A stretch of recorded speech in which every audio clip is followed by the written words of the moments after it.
The valence shell electron pair repulsion theory, or VSEPR, is a model used to predict the 3D molecular geometry based on the number of valence shell electron bond pairs among the atoms in a molecule or ion. This model assumes that electron pairs will arrange themselves to minimize repulsion effects from one another. There are 5 main VSEPR models that we use in chemistry, and that is linear, trigonal planar, tetrahedral, trigonal bipyramidal, and octahedral. According to this model, valence electrons in the Lewis structure form groups, which may consist of a single bond, a double bond, a triple bond, a lone pair of electrons, or even a single unpaired electron, which in the VSEPR model is counted as a lone pair. Because electrons repel each other electrostatically, the most stable arrangement of electron groups is the one that minimizes repulsions. Groups are positioned around the central atom in a way that produces the molecular structure with the lowest energy. Linear has 2 lone pairs of electrons, and it is at a 180-degree angle. One example of this structure would be BaCl2, or beryllium chloride. So in the linear model, it is shaped like this.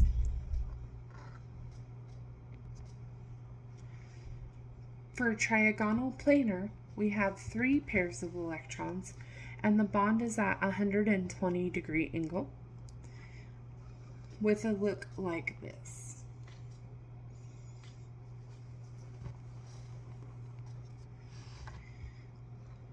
Tetrahedral groups have 4 bonds of electrons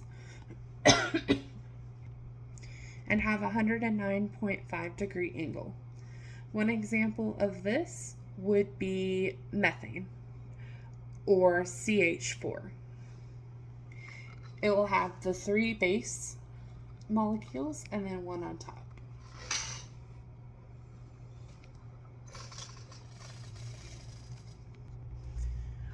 Trigonal bipyramidal has 5 groups of electrons, and they are axial equilateral, and they can be at 90, 120, or 180-degree angle.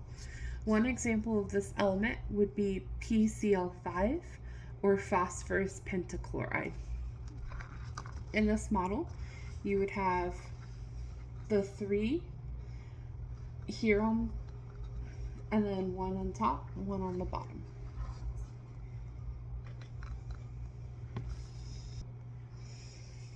Octahedral elements have a total of 6 pairs and can be found at 90 and 180-degree angle between electron pairs. One example of this is CF6, or sulfur hexafluoride. In this model, there's 4 on the sides, 1 on the top, and 1 on the bottom.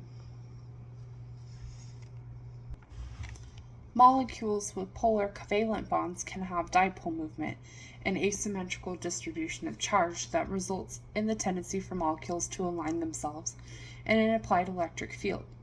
Any diatomic molecule with a polar covalent bond has dipole movement, but in polyatomic molecules, the presence or absence of dipole movement depends on the structure. For some highly symmetrical structures, the individual bond dipole movements cancel one another, giving a dipole movement of 0.